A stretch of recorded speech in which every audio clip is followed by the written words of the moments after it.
Moscow has just approved a decision that could shake up global politics, restarting the Nord Stream 2 pipeline. On paper, it's just an energy project, a pipeline designed to deliver gas from Russia to Europe. But beneath the surface, something far bigger is unfolding. European leaders aren't just concerned about energy.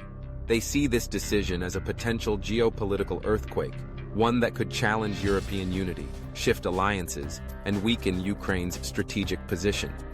To truly understand why Europe is quietly watching, we need to break this down. What does Nord Stream 2 mean for Europe's politics, security, and future stability? And why has this decision suddenly become Europe's latest unexpected headache? Europe is already struggling with high energy prices and supply instability. Leaders have spent years trying to reduce dependence on Russian gas. But Nord Stream 2 isn't just about energy security, it's about politics. Reopening the pipeline could fracture Europe's united front against Russia over Ukraine. It could diminish Ukraine's role as a crucial transit country for Russian gas, making Kyiv more vulnerable and exposing it to further pressure from Moscow. In short, Europe's refusal to embrace Nord Stream 2 isn't just about boycotting Russian energy.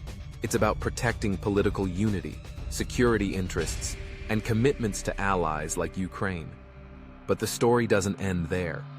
Behind the scenes, secret talks between the US and Russia about Nord Stream 2 have surfaced, conversations that Europe never saw coming.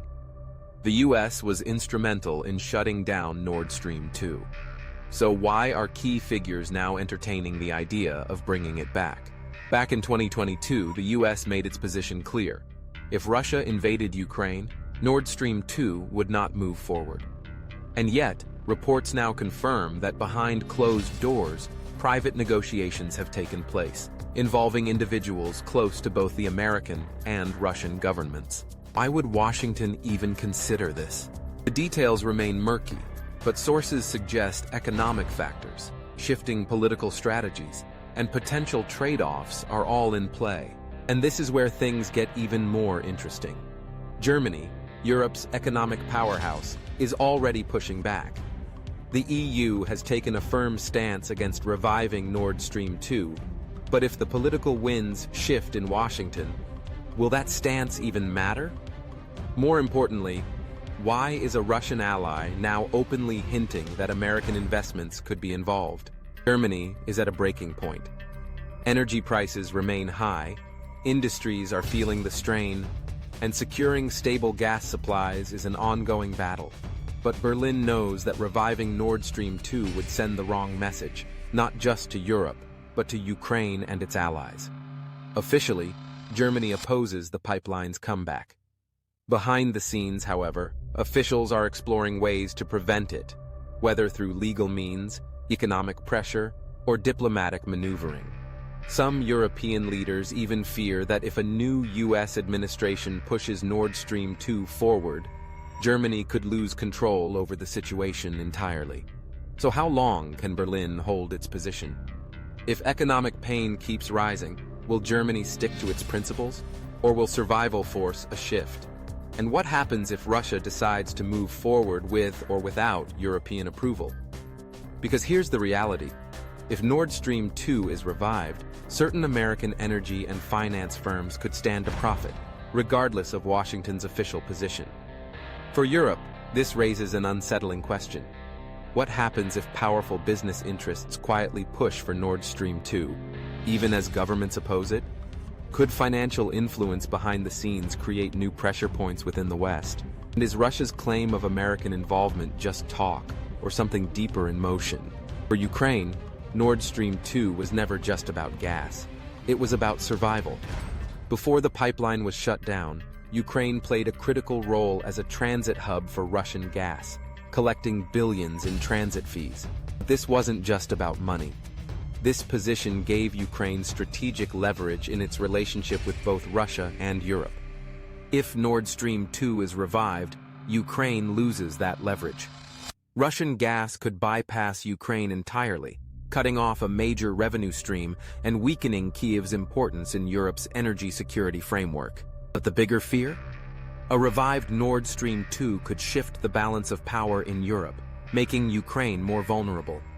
Without its transit role, will Europe still have the same urgency to support Kyiv politically and economically? And if Ukraine is sidelined, who really benefits from this shift? Meanwhile, US-Russia relations remain tense. Sanctions, military posturing, and economic restrictions keep both sides locked in opposition. But with Nord Stream 2 talks resurfacing, a new question is emerging. Could energy be the one issue where the two countries find middle ground? On the surface, it seems unlikely. Washington has publicly opposed Nord Stream 2, and Moscow has used energy as a geopolitical weapon. But behind closed doors, economic interests have a way of shaping policy, even when politics say otherwise. Some believe that if Nord Stream 2 moves forward in any form, it could serve as a rare point of negotiation between the US and Russia. But at what cost? If energy becomes a bargaining chip, could it drive new divisions within the West, forcing Europe to reassess its alliances? For Russia, Nord Stream 2 was always more than an energy project. It was a key part of its economic strategy. Before the pipeline was halted, Russia relied heavily on energy exports to fund its economy, with gas sales playing a major role. Now, with sanctions tightening and revenue shrinking, reviving Nord Stream 2 could provide Moscow with a much-needed financial boost. But there's a risk. Rebuilding lost trust with European buyers won't be easy. Many EU nations are already diversifying their energy sources, and even if the pipeline restarts, demand may never return to what Russia once enjoyed. For Putin, the gamble is clear. Can Russia regain its role as Europe's energy provider, or has that door closed for good? If Nord Stream 2 fails to deliver, Russia's economic challenges could deepen, putting even more pressure on Moscow's long-term stability. Nord Stream 2 was never just about gas. It became a symbol of power, influence, and geopolitical maneuvering. In 2022, mysterious explosions damaged both Nord Stream pipelines, cutting off gas flow and raising urgent questions about who was responsible. To this day, no one has claimed responsibility. Theories range from state-sponsored sabotage to covert operations designed to shift the balance of power. What's clear is that this attack wasn't just about energy. It was a message. For Russia, the pipeline's destruction was an attack on its economic influence. For Europe and the US, it was proof that energy security could never again be separated from national security. Now, as discussions about reviving Nord Stream 2 resurface, one question lingers. If the pipeline is repaired, could it become a target again? And who truly benefits from keeping it offline?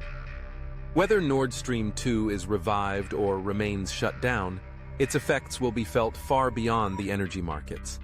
If the pipeline restarts, it could reshape Europe's relationship with Russia and create new tensions within the West.